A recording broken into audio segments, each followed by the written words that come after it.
Aloha, Major General Robert Lee, Brigadier General John Lee, Miss Ann Kasawa. Sorry, I'm butchering your name. And Mr. Larry Enamor.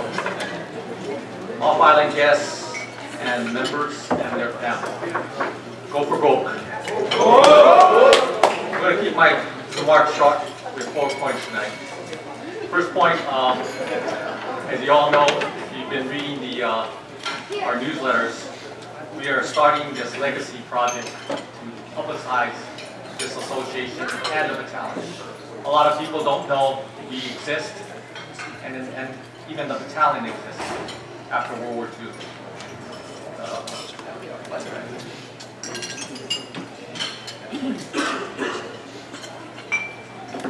Yeah, this battalion, as the battalion makes their new legacy, we as an association need to carry on that legacy in the same spirit of the World War II veterans.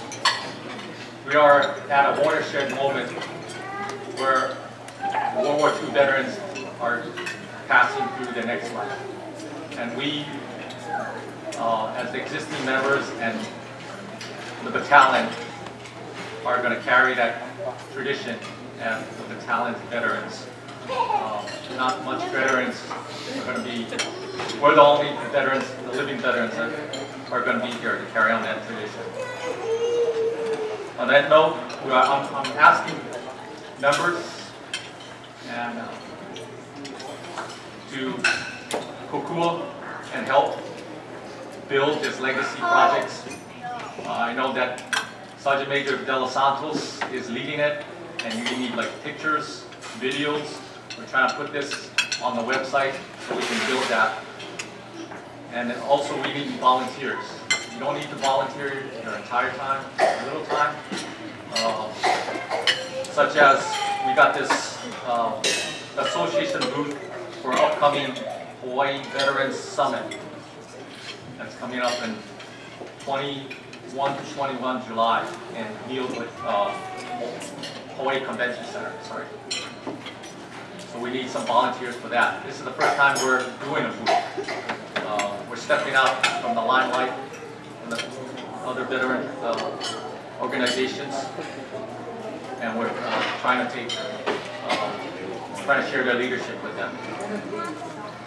This year also, number 2 point, this year is also the 15-year anniversary for our Iraq veterans.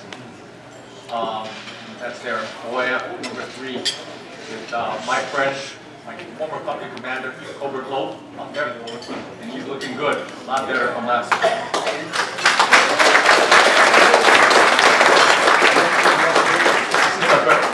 This is the first battalion deployment as a unit since World War II. Just want to make note of that. So take time and with all those Iraqi veterans, talk story with them, besides just thanking them for their service. Learn something about their experience. The other third point is we also are hosting a Vietnam Memorial Service on the 26th of October. One of the things is going to commemorate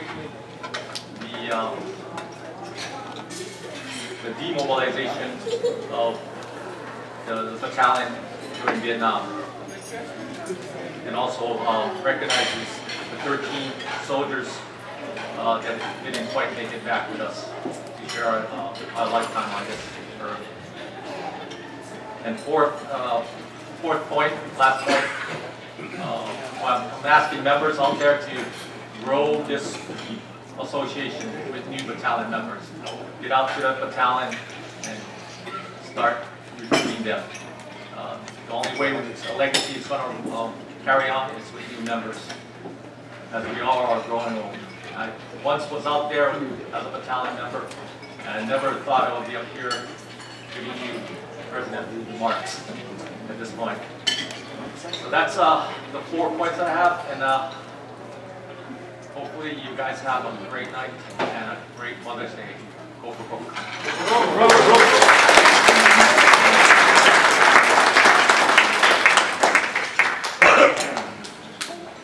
this time, Battalion XO, Major Robert Keppa, give the update.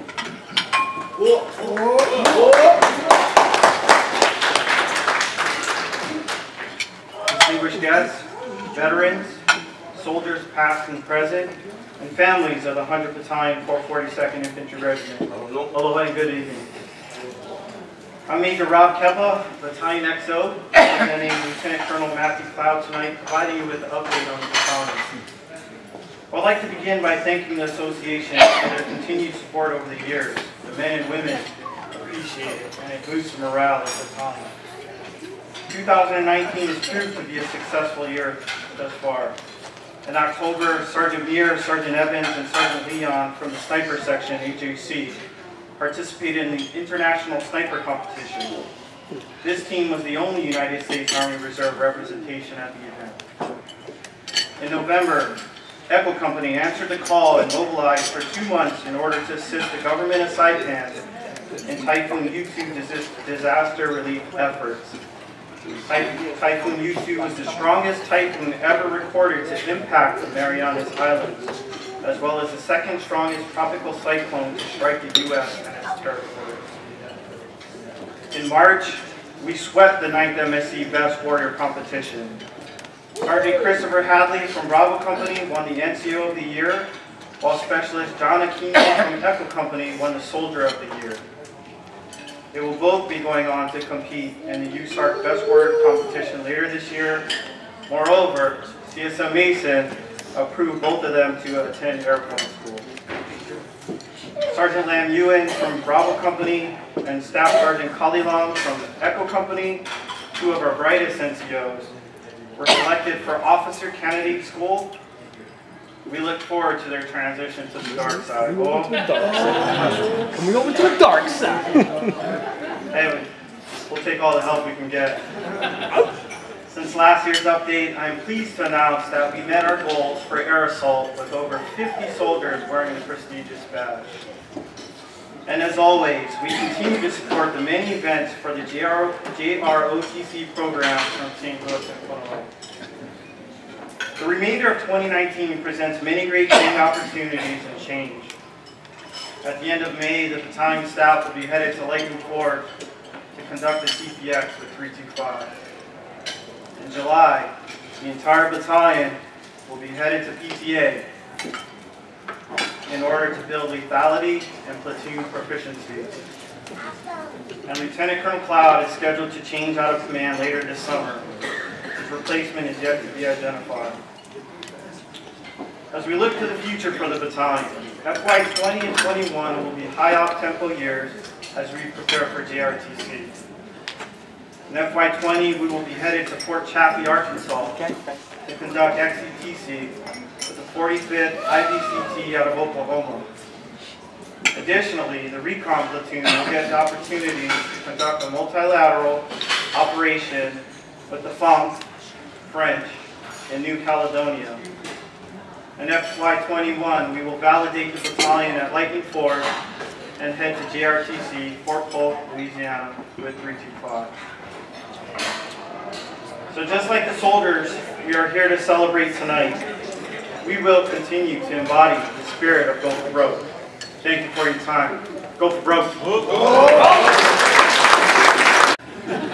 I could tell you about the 55-gallon salute howitzer that was rigged by Major Erstadt, or the showdown that I had with Bob Lee about the mobile TOC. Bob, if I had only known you were going to be a Major General.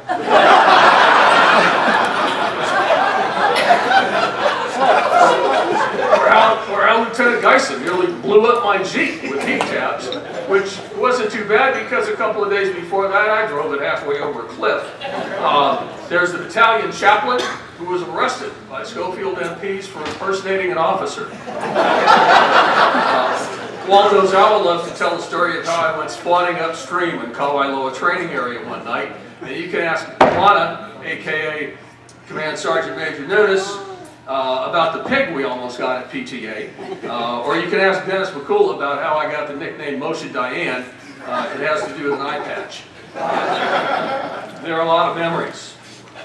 Now I left the battalion in 1985, but I never went too far. I stayed in Hawaii in the Guard and Reserve, and I deployed to Iraq with the 322nd Civil Affairs. And there are quite a few 100th Battalion alumni in the 322.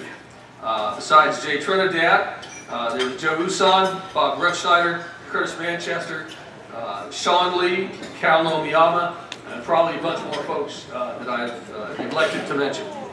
I was the intel officer for an outfit that was spread out all over the country. And I got around quite a bit, including a few trips to Balad, or as the Army chose to rename it in an attempt to confuse the Iraqis, LSA Anaconda. The troops actually called it Mortaritaville for its propensity to attract indirect fire. I was in Iraq for a year, and my first 6 months there overlapped the last 6 months that the 100th Battalion 442nd Infantry was there. In fact, when I went up to Balad and visited the 100th, I found a couple of guys from my old scout platoon still in the outfit. I can tell you that the reputation of the 100th Battalion in theater was superb. And in a letter that I wrote from Baghdad on the eve of the Army's 230th Christmas, this is what I said about the 100th Battalion.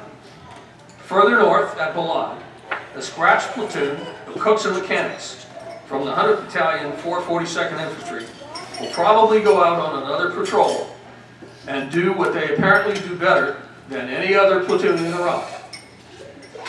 Sniff out cases of enemy weapons and explosives. That came with a cost, however.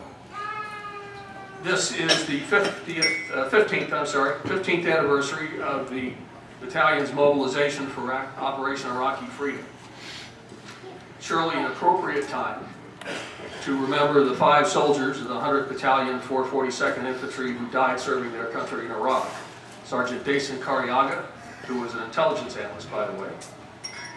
Staff Sergeant Frank T.I., Staff Sergeant Wiljean Lieto, Corporal Darrence Jack, and Sergeant Evans Parker. And in 2008, as many of you know, the battalion went back to the sandbox, based in Kuwait, but running convoy security missions in Iraq. 2 soldiers, Staff Sergeant Julian Manglona and Specialist Casey Hill, died in OIF 11.